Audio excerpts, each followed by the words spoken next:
If I'm looking for explosiveness, should I be training to failure? As the set goes on and as you get closer to failure, the velocity significantly drops off. Now, what the research shows is that when the velocity starts to drop off, we might as well stop the set.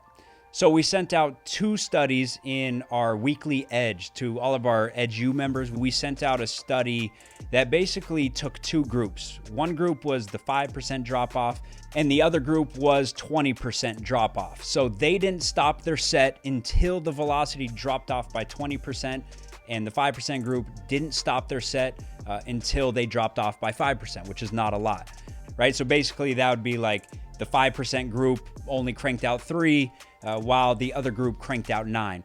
The post-testing results showed that both groups worked the exact same. You're not gonna get an additional benefit by continuing your set when velocity starts to drop off. I should make that note. We're talking about concentric velocity. So like in a squat, from that bottom position to the top position, if I'm starting to get up slower because fatigue is setting in and I'm trying to do 10, but at reps 4 and 5, we start to see a drop off, and 6 and 7, a bigger drop off.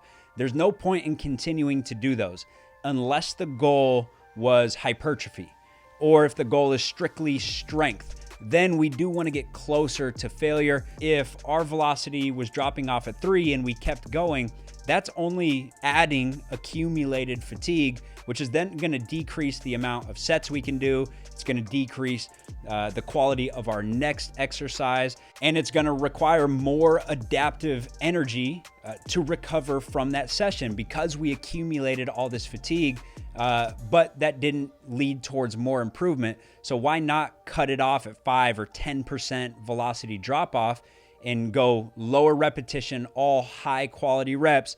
And then once that velocity starts to drop off, we stop the set, because then we can stay fresher for longer.